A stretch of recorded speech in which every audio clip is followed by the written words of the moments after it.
Welcome to அமுது சுவை. இன்றைக்கி தவளையடை செய்கிறது எப்படின்னு பார்க்கலாம். 1/2 கிலோ இட்லி அரிசி, 150 துவரம்பருப்பு, 150 கடலைப்பருப்பு ஒரு 3 மணி நேரம் ஊற வச்சு எடுத்துக்கலாம்.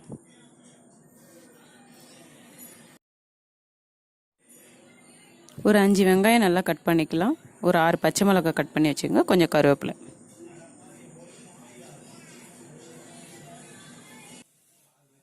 கொஞ்சம் தேங்காய் துருவல் எடுத்து வச்சுக்கலாம். ஊற வச்சுருந்த அரிசியும் பருப்பையும் அரைச்சிக்கலாம். கொஞ்சம் கொரப்பாக அரைச்சிக்கணும், மைய அரைக்கக்கூடாது.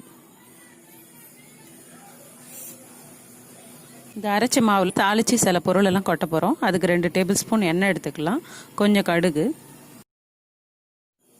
கடுகு நல்லா பொரிஞ்சதும் ஒரு 2 டேபிள் ஸ்பூன் கடலைப்பருப்பு போட்டு நல்லா வதக்கிக்கலாம். இப்போ பச்சை மிளகாய், கருவேப்பிலை, ஆனியன்லாம் சேர்த்து நல்லா வதக்கி விட்டுங்க.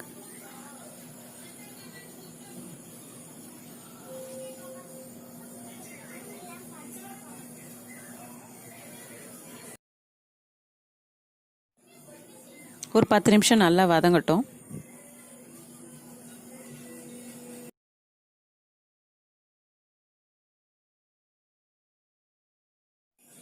இப்போ அரைச்ச மாவில் தேவையான அளவு உப்பு போட்டு நல்லா மிக்ஸ் பண்ணிக்கலாம். வெங்காயம் நல்லா வதங்கிடுச்சு. இப்போ இதை அரைச்சி வச்சிருக்க மாவோடு சேர்க்க போகிறோம்.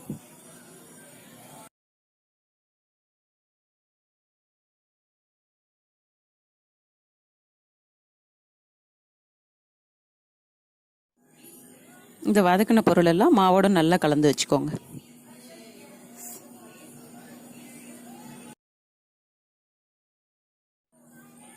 தேங்காவையும் சேர்த்து நல்லா மிக்ஸ் பண்ணிக்கலாம்.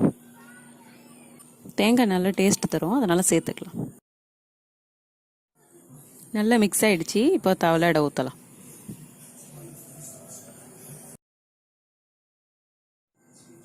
தவா ஹீட் ஆனது ஒரு 2 டேபிள் ஸ்பூன் எண்ணெய் ஊற்றிக்கலாம்.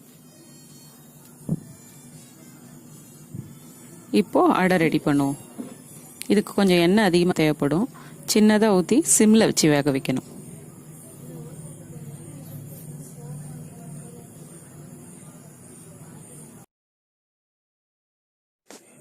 ஒரு சைடு நல்லா வெந்துடுச்சு. இப்போ இதை திருப்பி போடலாம்.